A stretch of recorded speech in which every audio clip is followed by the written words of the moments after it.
আসসালামু আলাইকুম প্রিয় ভিউয়ার্স। সকাল সকাল আমরা চললাম আঁকাবাঁকা পিচ ঢালা পথ দিয়ে। রাস্তার দুই পাশ জুড়ে আছে, এক পাশে বিশাল এক মাছের ঘের, আর আরেক পাশে বিভিন্ন ধরনের ক্ষেত।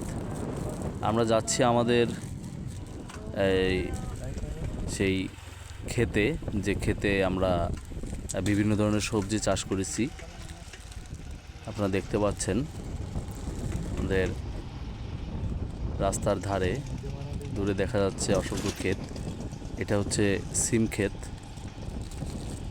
আর পাশে আছে ভুট্টা ক্ষেত, আবার আছে এটা তুলার ক্ষেত। খেজুর রস আমাদের যশোর জেলার ঐতিহ্যবাহী রস। তো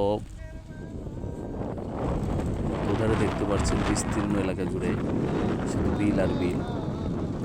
আমরা আমাদের ক্ষেতের কাছাকাছি চলে এসেছি, এখন যাব। এখানে অবশ্য ধান চাষ করা হতো, ম্যাক্সিমাম টাইমে এই এরিয়া জুড়ে ধান চাষ হয়। এখন ধানের সিজন নাই, ধান সব হয়ে গেছে, ধান শেষ, ধান শেষ। তো আমরা চলে এসেছি আমাদের ক্ষেতে। তো এই হচ্ছে আমাদের সবজি ক্ষেত।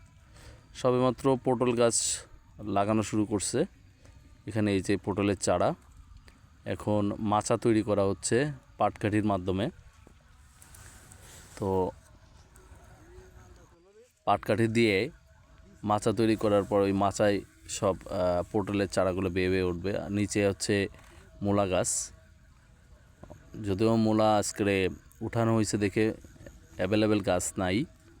এই যে দেখতে পাচ্ছেন এই একটা মূলার চারা, এটা হচ্ছে জাপানি মূলা, যদিও এক পিসি মূলা এটা, আর সব দেশি মূলা। তো এটা জানি না কিভাবে কি হইল। এটা হচ্ছে জাপানি মূলা, তো অনেক বড় হয়েছিল মূলাটা। আর এই হচ্ছে কিছু মূলা উঠে এখানে রাখা হয়েছে, তা আনুমানিক 20 কেজির মতো মূলা হবে। অনেক মূলা, এর আগে আরও তোলা হয়েছিল। আর ওই পাশে দেখতে পাচ্ছেন ওটা হচ্ছে পালন শাক। পালন শাক, অনেক পালন শাক হয়েছে। পাশে আছে লাল শাক, লাল শাকটা এখনও বেশি হয় নাই। পালন শাক তোলা হচ্ছে, পালন শাক তুলছে। হ্যাঁ,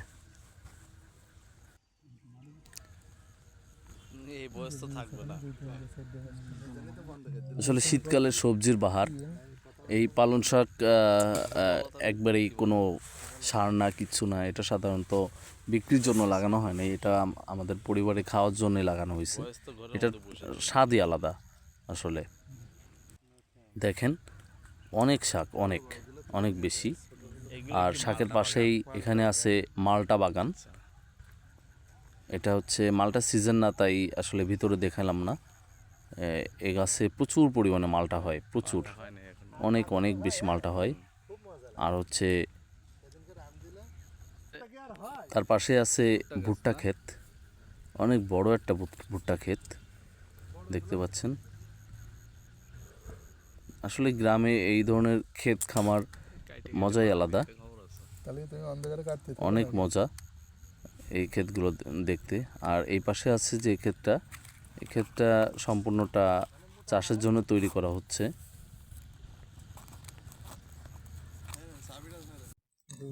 আমরা এখন আমাদের মূলা তোলা শেষ, মূলা নিয়ে যাচ্ছি। এই পাশে এটা হচ্ছে কাঁচা মরিচ গাছ, কাঁচা মরিচ গাছের একটা ক্ষেত, অনেক বড় একটা ক্ষেত। দিনে কম করে হলেও এখান থেকে 10 থেকে 15 কেজি কাঁচামরিচ উত্তোলন করা হয়। আর এটা হচ্ছে পেঁয়াজ, পেঁয়াজের ক্ষেত, অনেক বিশাল একটা পেঁয়াজ ক্ষেত। আর পাশ দিয়ে লাগানো হয়েছে ভুট্টা গাছ, অল্প অল্প করে লাগাই দেওয়া হয়েছে। আর তার বাম পাশে আছে হচ্ছে লেবু গাছ, কাগজি লেবু, যেটা আমরা আসলে মূলত ভাতের সঙ্গে খাই। এটা কিন্তু অনেক জায়গা আছে যে এলাচি লেবু খায়, এটা এলাচি লেবু না, এটা মূলত কাগজি লেবু।